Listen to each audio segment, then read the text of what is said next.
Greetings and welcome to the Zero Hour Squared Classics as well as 94.5 KTBL The Pit. Joining us right now is the guitarist, longtime guitarist for the band Armored Saint. And of course, man, you don't really need a big introduction. Armored Saint has been in our psyche for decades now, and one of the best metal bands to represent America. Jeff Duncan, guitar player from Armored Saint, joins us right now. They're slated to release a brand new album, their ninth studio album, set to come out May 22nd. It is called Emotion Factory Reset via Metal Blade Records. And again, guitarist Jeff Duncan is joining us right now. Jeff, how are you doing, man? Yeah, good. How are you? Doing well, doing well. So, man, are you excited about the new release? This has been a long time coming. What's the last album you had was 2020, last studio album, Punching the Sky. So that's quite a long time. Tell us how you feel about this new album. I really like it a lot. A lot of bands will, every time they put out a new album, they say, this is our best album, you know, that we've made, and I really like it. I really love the songs from the time was hearing the demos and the result is really cool. Something I don't know if it's a conscious effort, but something Armored Saint always does is we try not to replicate, the last album. I don't think Armored Saint's ever done version 2 of the previous effort. So I think although it has the signature Armored Saint sound, the songs are really cool and I couldn't be happier with it myself. I think it's a really strong record. Yeah, man, it really is. It from top to bottom, every track is cool, very interesting. I can't wait to see it live. So we'll get into that a little bit later. But tell us a little bit about the process about this album and when you've taken like 6 years. Technology, a lot has changed within 6 years. It's crazy to talk like that, but it has. So going into the studio, is there any big differences for you, or is it pretty much the same and just getting on that bike and riding it again? Yeah, it's pretty much the same. Armored Saint has had much longer periods between records and in the past, but the reason that this album, Punching the Sky, and the reason that this album it took a bit long was because COVID happened. So back in 2020, that Punching the Sky went into mixing of March of 2020. Horrible timing. So we had to wait to be able to tour and support Punching the Sky. So our tour cycle for that record was delayed immensely. So we did do that, and we did do a tour cycle for Punching the Sky. And once that was over, then it was okay. And, writing process began and all that. So, we probably would have gotten to the next album sooner, but we had a kind of a 3-year delay that we had absolutely no control over. Right. What was But cool is coming out of the pandemic for Armored Saint, you guys hit the road pretty hard. You guys were on tour with Wasp a couple of times. I just saw you recently in November here in Albuquerque with Michael Schenker Group. That was really cool. So you guys have been active touring a lot. So where do you find the time to get some of the songwriting in, or is that just kind of par for the course, writing and touring at the same time? well, I think it's all like, there's pieces here and pieces there. And then once the touring cycle was over, then it was, pretty much about focusing on getting music together. And yeah, we did have a good tour cycle with Punching the Sky once we were able to. We did 2 US tours with Wasp. We did a US tour with Queensryche. And then yeah, the last thing we did was with Michael Schenker. And yeah, so it was really good. Once the coast was clear, we jumped back in there pretty quick. So thanks to our label and our agency and all of that. But the as far as that, that was just it. You got to just keep going. You can't stop. You know Right, what I mean? So right. so the and we certainly didn't want the kind of delay that we had as far as what happened with Punching the Sky. Punching the Sky, followed up. oh gosh, Win Hands Down. Um, and it wasn't quite as long, but was it Win Hands Down? Yeah, Win Hands Down. Yeah. I try to keep track of the order of our own records, but No, I hear um, you. um, wasn't quite as long, but yeah, you just kind of keep going, and there is a process, there's writing and there's demoing and all of that, and so there's a process to it, but I mean, Armored Saint has had 10 years between records uh, in the past, but we're putting them out a little quicker these days. Nice, nice. Hey man, it's nice to see you doing a little bit more media. I haven't seen a lot of media with you. It's typically John Bush or Gonzo or somebody, but kind of tell us your story when you got into Armored Saint. Now we know you were coming in after the passing of Dave Pritchard, and your first album with Armored Saint was Symbol of Salvation. But I kind of want to start. What were you doing before you were in Armored Saint, and how did it all work out that you ended up joining the band? Well, I was in a band called Odin, and uh, pretty pretty popular big band in LA.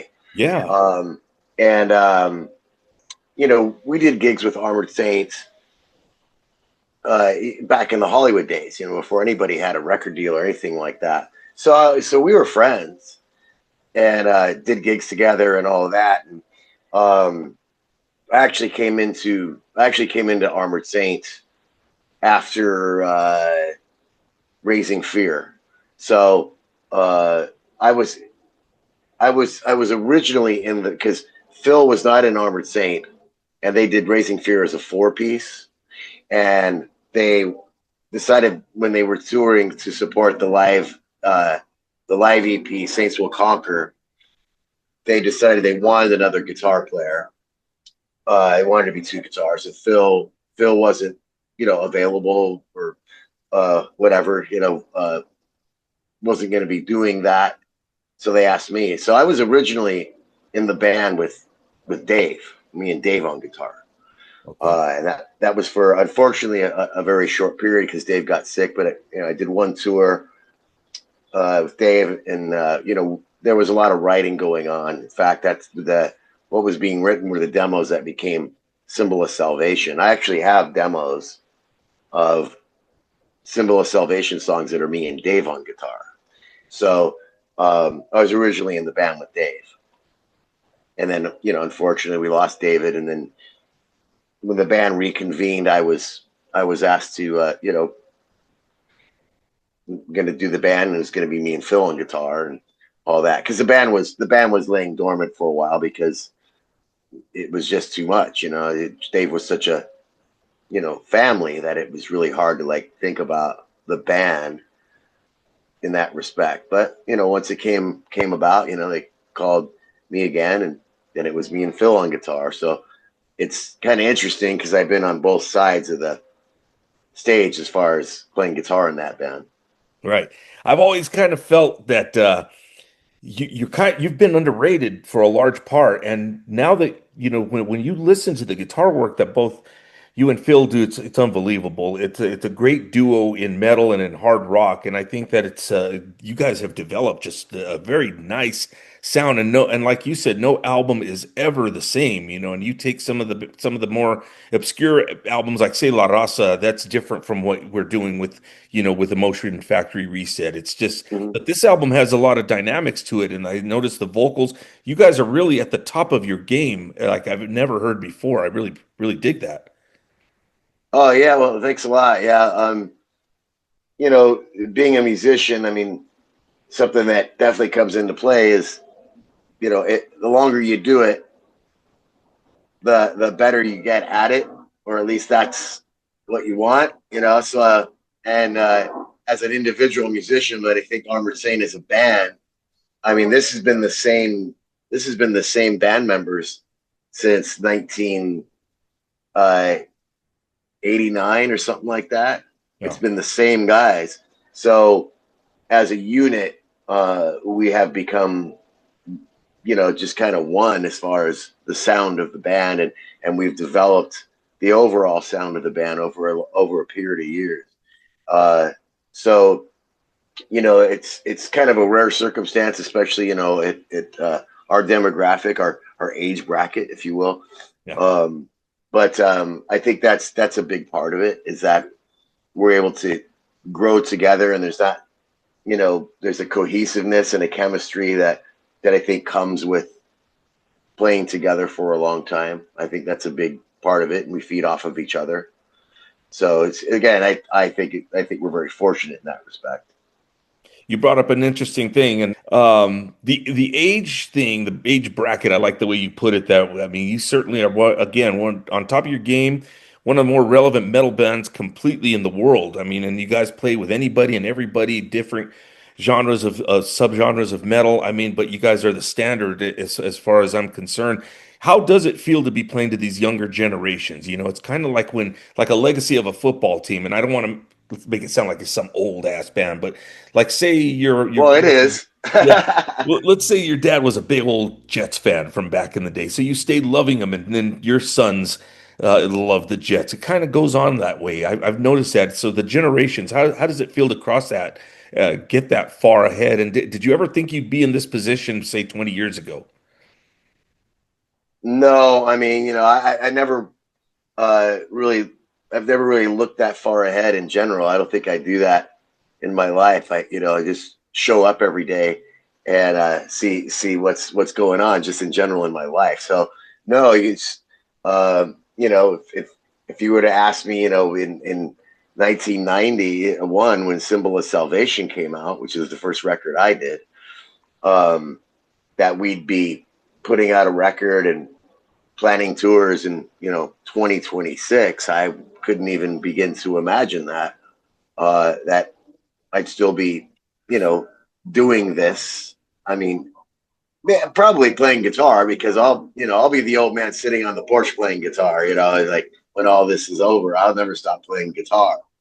But doing it with that same band is pretty amazing. I mean, there's been breaks, like when John was in Anthrax, that was a pretty long hiatus and all that, but um, we still managed to come back and do several more records after that. So, but as far as the younger generation, yeah, it's cool. You see some guy and his kids, he's all stoked to meet you, and he's 15 years old, and he's wearing an Armored Saint shirt, and that's really great. That we can appeal to somebody like that. That's a big deal to me, because we're just cool to him. It doesn't see how much older we are. They just dig the music, and it's always about that. It's always about the music. Yeah, you guys are the conduit to good times, man. That's as far as I'm concerned when it comes to Armored Saint. Follow me on this one. Okay, so this I got a message for you from somebody. Let's see if you recognize it. And this leads to a kind of technical question, but coaster. Does it sound familiar? What is it? Coaster. Oh, Coaster? yeah, Coaster. Yeah, I know who that is. Yeah. Okay. Yeah. Yeah, I've been talking to that longtime producer from Metal Blade, Bill Toyer, every now and then. We talk some football, and we talk Armored Saint. For some reason, I like talking Armored Saint, and I love talking Savage Grace with him, and he gets a kick out of that. But I thought Oh, I'd yeah. bring that up. And I guess you guys have had a long time relationship, and I guess he helped you do some help on the guitars for this album and a few others. What was the preparation and what was going into this album like working on your guitars? What was your approach? As far as the sound, or Yeah, the sound and kind of just the vibe by which you guys went with on this album, if that makes any sense. well, I mean, as far as the guitar sound, I just used a couple of heads, a couple of EVH heads. I really like those, Nice. and a Les Paul, this really cool Les Paul I have that sounds really great, and that was cranked up through a good older 412 Marshall cabinet in an ISO booth, and just cranked it up and mic'd it up properly. And that's primarily what the rhythm guitars are on the album, is just that Les Paul, the EVH head, and that cabinet. I mean, that's really it. So anybody that knows me knows that I'm a real kind of guitar tone weirdo.